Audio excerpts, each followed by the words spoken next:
ਸਿਆਲਕੋਟ ਦੀ ਸਰਕਾਰ ਟਿਕਟ ਨਹੀਂ ਜਿਹਨੂੰ ਹੁੰਦੀ ਹੈ, ਮਲੇਸ਼ੀਆ ਤੋਂ ਸਿਆਲਕੋਟ ਦੀ ਨਹੀਂ ਹੈ ਡਾਇਰੈਕਟ।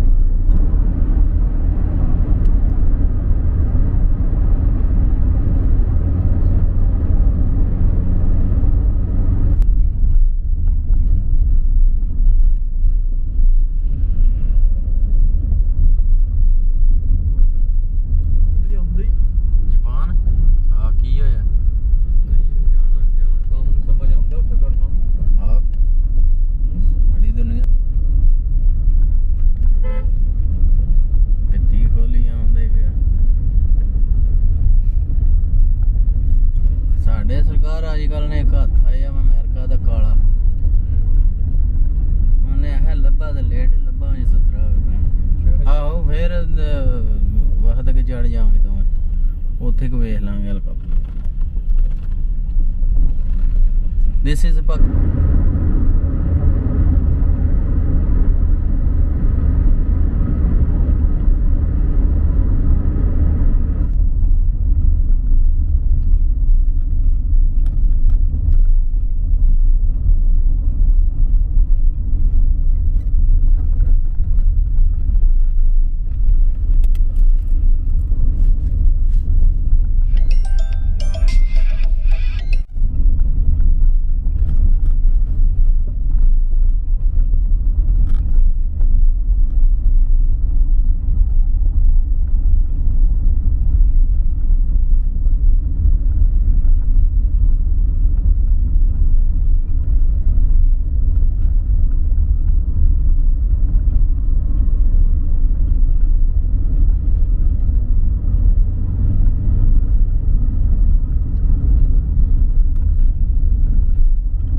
ਪਾਕਿਸਤਾਨ ਵੇਖੋ ਨਾ, ਉਹਨੇ ਇਹ ਕਾਰਾਂ ਵਾਲਾ ਜਬਦੇ ਨੇ ਤੇ ਉਹਨੇ ਸੈਂਟਰ ਵਿੱਚ ਰੇੜੀ ਧੱਕੀ ਆਉਂਦਾ।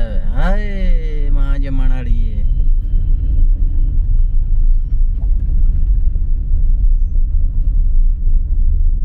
ਕੀ ਉਹਦਾ ਨਾਮ ਹੈ? ਇਹੀ ਬਹੁਤ ਸਹੀ ਗੱਲ। ਰਾਤੀ ਉਹਨੇ ਇਕੱਠੇ ਹੀ ਭੈੜਿਆ, ਕੱਲ ਨਹੀਂ ਪਰਸੋਂ ਰਾਤੀ ਇਕੱਠੇ ਹੀ ਉਹਨੇ $7 ਸੱਟੇ ਨੇ। ਮੈਂ ਕਿਹਾ ਜਿਵੇਂ ਤੇਰੀ ਰਾਤੀ ਕੋਈ ਨਹੀਂ, ਮੈਂ ਜੰਮਿਆ ਵੈਸੇ ਹੀ ਗਿਫਟ ਉਹਦੇ ਚੈਨਲ ਤੇ। ਹਾਂ ਮੈਂ ਕਿਹਾ ਜਿਵੇਂ ਤੇਰੀ ਰਾਤੀ ਕੋਈ ਨਹੀਂ ਜੰਮਿਆ ਹੈ ਵੀ। ਵੱਜਦੇ ਨਹੀਂ ਹੈ ਬਾਰੀ ਖੋਲਦੇ ਨੇ ਨਾ, ਜਿਸ ਟਾਈਮ ਪਿੱਛੋਂ ਨਹੀਂ ਨਾ ਵੇਖਦੇ ਸਕੂਟਰ ਆਉਂਦਾ ਤੇ ਬਾਰੀ ਹਰੀ ਉਹ ਤੇ ਜਾ ਪੈਂਦੇ ਨੇ, ਪਤਾ ਤਾਂ ਹੀ ਲੱਗਦਾ।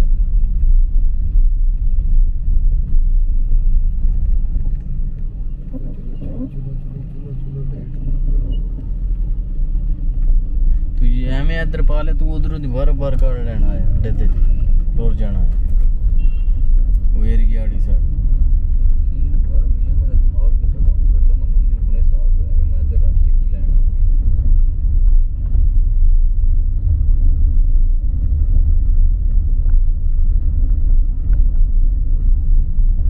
ਅੱਛਾ ਮੈਂ ਪਤਾ ਕੀ ਸਮਝੇ, ਮੈਂ ਕਿਹਾ ਇੱਥੇ ਟਿਊਟੇ ਆ ਕੇ ਖਲੋਂਦੇ ਨੇ ਤੇ ਮੈਂ ਆਪਣੇ ਦੇ ਨਾਲ ਉਧਰ ਪਿਆ ਆਉਣਾ ਕਰਦੀ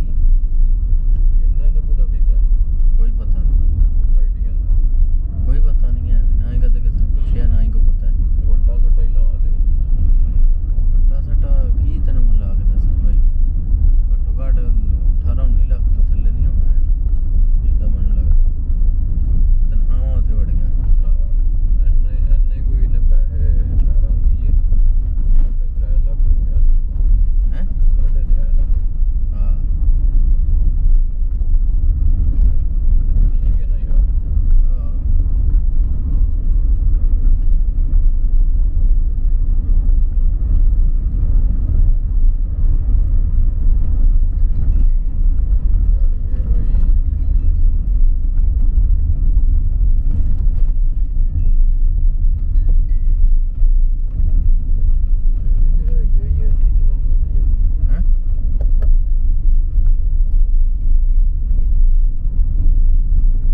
17 ਘੰਟੇ ਸਟੇ 19 ਘੰਟੇ 17 ਘੰਟੇ 13 ਘੰਟੇ ਤੇ ਉਹ ਸਾਰੀਆਂ ਅਰਬ ਦੂਸਰਾ ਮਹਿੰਗੀਆਂ ਬੜੀਆਂ ਸਭ ਤੋਂ ਸਸਤੀ PI ਇਹ ਤਾਂ ਸਸਤੀਆਂ ਵੀ ਆ ਨਾ ਮਲੈਂਡੋ 에ਅਰ ਏਸ਼ੀਆ ਲੇਕਿਨ ਉਹਨਾਂ ਦਾ ਵੇ ਦੇਣਾ ਪੈਂਦਾ ਹੈ ਉਹਨਾਂ ਦਾ ਸਮਾਨ ਜਿਹੜਾ ਨਾ ਉਹ ਲੈਦਾ ਬੁਕਿੰਗ ਕਰਵਾਉਣਾ ਪੈਂਦਾ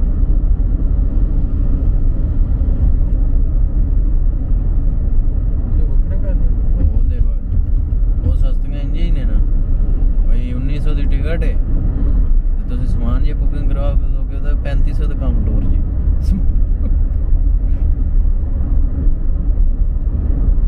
ਮੈਂ ਤਾਂ ਪਹਿਲੀ ਵਾਰੀ ਕੀਤਾ ਵੇ PIA ਦਾ ਸਫ਼ਰ ਬੈਸਟ PIA ਚਲੋ ਠੀਕ ਹੈ ਜੀ